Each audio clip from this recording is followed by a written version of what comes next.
So today let's discuss about the four stages of life, or to be specific, the harsh truths that are found in each stage, the four stages of life.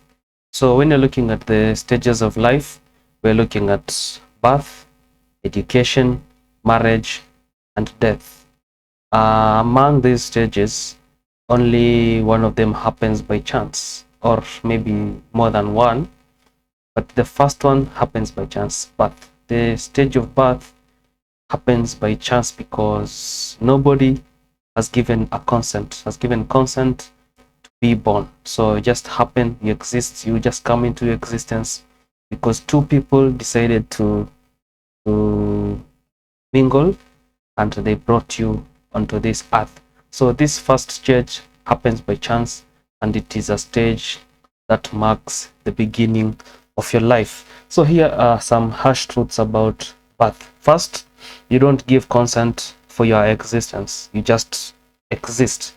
And the moment you're born, your clock starts ticking, okay, because you're already moving towards your death. You don't know how long you're going to be alive, and you don't choose the kind of family you're going to be born into. So another harsh reality is the fact that where you are born, that is the family or the country that you're born into, will determine your future, will determine the type of opportunities you're going to get into, will determine the kind of education you're going to get, determine your marriage, and it determine a lot of other things.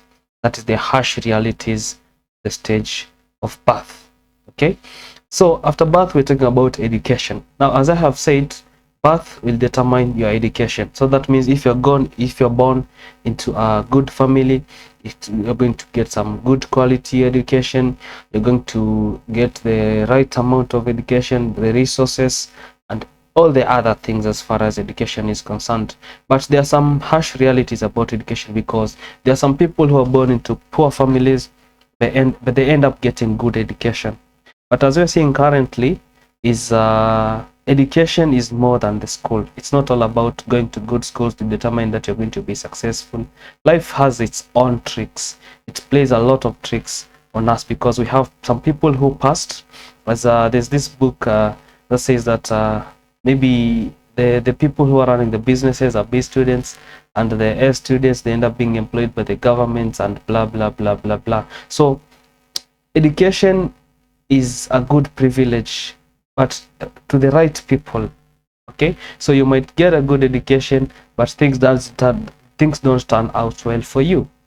Okay, so after you get a good education or a bad education, or some even people who even are not educated but they are learned, they learned through the hard way, or they learned through life. Okay, and then we have marriage. Now marriage is where things are getting interesting, because marriage is the foundation of the society. So it means if good marriages exist, then we're going to have a good society, because good marriages are made up by a masculine father, a feminine mother, and these two end up raising good children, and then the good children are coming into the society to shape a good society. Okay, but it doesn't mean that marriage is built on top of love only. There's a lot of compatibility, there's a lot of effort, there's a lot of circumstances that lead into good marriages. And there are some people who are into marriages, but they're having a really hard time. Okay, so marriage is another stage that most people won't get into. So when you talk about birth, once you're born, and if you're listening to this, it means that you are born. Okay, so you're already in existence. Now when you talk about education, it's not guaranteed for each and every one of us. Some will get education, some won't. The same thing to marriage. It's not for everybody. Not everybody will have a chance of going through this stage. So education and marriage are not guaranteed. Okay, they're not for everyone. Not everybody will go through them. And then now, when talking about the last stage, that is death. As long as you have been born, death is a guarantee. Okay, because that's the only way to exit this earth. Death. So death is a guarantee. Marriage is not a guarantee. Education is not a guarantee. Okay, so as long as you are born, death will happen. And here's the thing: we spend our entire life chasing after wealth, chasing after status. But during death, you're going to leave that body here, you're going to leave all the money here, you're going to leave all the status here. Okay, and the question is, who benefits from death?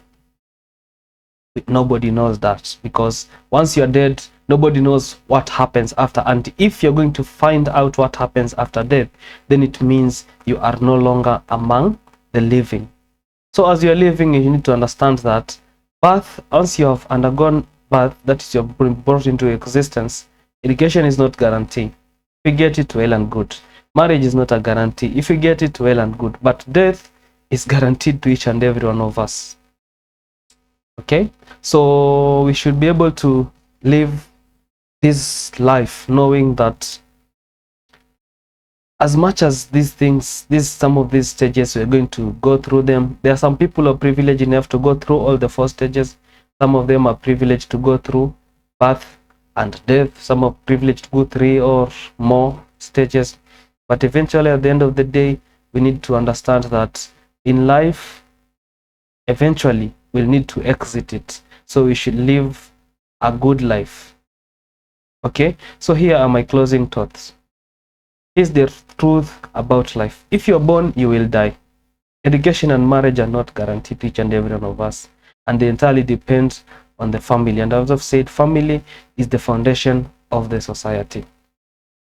Okay, some people will walk through all the 4 stages. Some will go through 2 stages.